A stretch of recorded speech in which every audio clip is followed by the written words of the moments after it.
It is a cold day in upper western Wisconsin.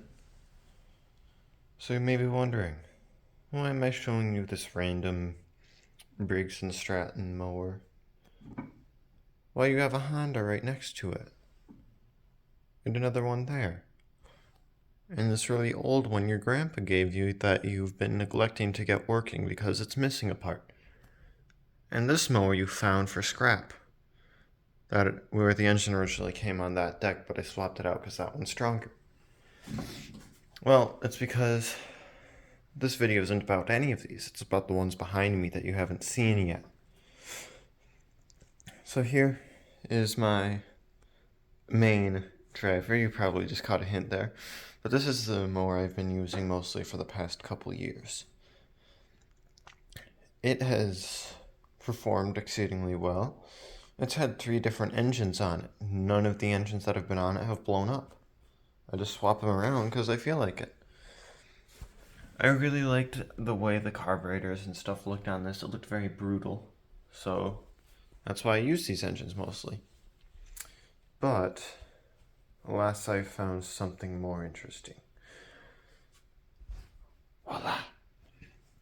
Now, I've wanted a lawn boy since I was around 4 or 5. At my grandma's house, we had a lawn boy, but it was seized up solid. It was this, but with an F engine. And it would have ran great until someone put straight gas through it. It was seized up ever since. And I tried numerous times to unseize it, and I could have parted it out, but I was always a bit hesitant. So now I have no parts for this machine, although it doesn't need any. In fact, I took this engine into my small engines class and completely tore down and rebuilt the engine with a new connecting rod. I thought it had a rod knock. Turns out it was just a noise these engines make because they're 2-strokes.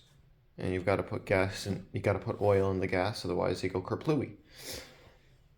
Now, I got this one for my birthday. I'm a huge fan of it. Eventually I want to get reproduction decals. This thing starts first pull in the summer, not in the winter, and plus it's really late, so you guys are just gonna have to wait blue balls until spring where I can show you guys these things running. Now, onto the one you've been seeing out of the corner of your eye, just there. Let me pull it out a little bit. This is the lawn boy that I saw on Facebook Marketplace during the summer. And I was looking at it longingly, but alas, I didn't have the cash. It costed $1, a bean, $100. And the ad said it ran, but I didn't believe it. I didn't know much about these machines at the time, but I've learned since then. These things will always run if you clean the carb out, and cleaning the carb isn't an issue. Where you don't have, it's not an ordeal where you have to replace the part every time you start it up, every other season, which is surprising because these ones are plastic too. So, special features on this are it is electric start, which would be fantastic if it also, had a pull start too. Because these batteries are old. The whole reason it costed so much was this battery. And the other, it said $10 plus $90 for the new battery. That's what the guy who sold it to me said. But they really could have got to go to a few bucks more, considering it's self-propelled. And if there's one thing that's really interesting is how it works. Oh.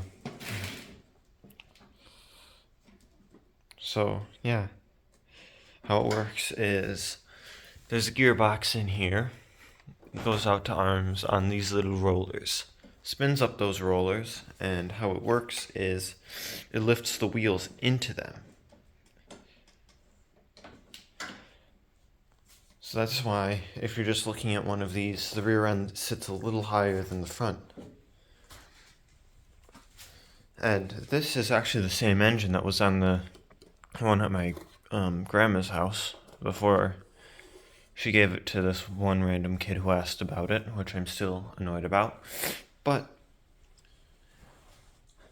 now I've got 3 working lawn boys, and you may be thinking, well, where's the third? Well, it's at a different house, so sucks to be you. You'll have to wait to see that one too. This thing is really interesting. I've put a lot of work into this one so far. I've cleaned everything off. This bolt was completely loose, which made it so this entire assembly was flopping around.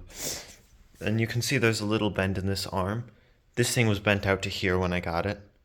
And just yesterday it was still bent out to here. I took some blocks of wood and some clamps to get it to where it's supposed to be just now. And it was so bent because this thing was locked down, which makes it so the self-propel system is locked, so it doesn't like run off on you, or you don't destroy a part when you're pushing it while it's not running. So people just kept trying to push and push, not realizing all they had to do was just go like that. Because the guy who sold this to me looked me dead in the eyes and said, this thing isn't self-propelled. Which, I wasn't going to correct him. Anyways, it came with the charger and everything. So yeah, this is my new mower. I'm excited to show you guys what it can do in this coming spring. You've got 3 or 4 months to wait, so just cool your jets. And something I did was I sharpened and balanced the blade on this thing. No vibrations. Not a bit. After I got done putting this thing back together in small engines class, I saw this comment on another video about Lawn Boys saying, oh, you're supposed to index the blade so it's 90 degrees to the head of the piston. I was like, well, okay, I'll do that. And that cut the vibrations down by 3/4. I tried to balance the blade, but I don't have a proper balancer on hand, so that didn't really go anywhere. So, yeah, I just indexed the blade, and that really cut down on the vibrations, which is good because this thing actually uses old Babbitt bearings. You don't slide them in, they're just built in. So if they wear out, they're worn out. There's not much you can do about it unless you bring it to a proper machine shop. And I can't think of an automotive machine shop that wouldn't look at you and laugh if you brought one of these and saying, hey, I need new Babbitt port, please. So I'm just trying to cut down on the vibrations before I seriously use this thing. And if there's one thing that's really nice, it's the throttle on this one.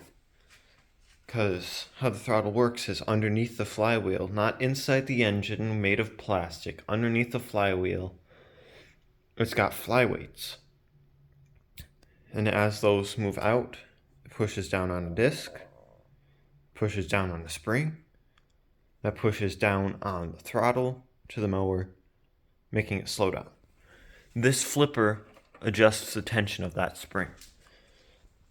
On this one's an air vane governor, which, although I do not despise, I much more favor this design. And this one, because I know they're solid. I haven't seen them shatter inside engines before. And another thing is, people tend to store these Lawn Boys pretty well. So they don't usually have things in the governor for me to be worried about. But the throttle on this one's way easier to work than the one up here. Let's see if I can show you. There's an arm right behind here that you gotta flip around. There. So yeah, another thing.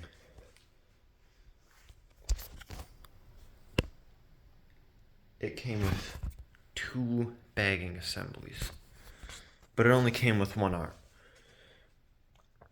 One bagging assembly Just the plastic bagging part goes for around $2, 2 beans.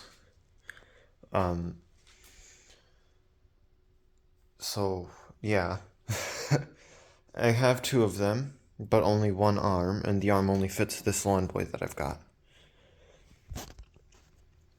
So yeah, that's really it. Um, I'll show you guys these two machines running in the spring. Show you how well the self-propel works on this thing. It's a pretty good design. It does work pretty well from pushing it across the driveway. The neighbors know I'm nuts by now. It's all right. They don't care. At least I hope not. And I may include this machine running, although the blade won't be turning because that's the part it's missing. See you later before I run out of memory on my phone. Bye bye.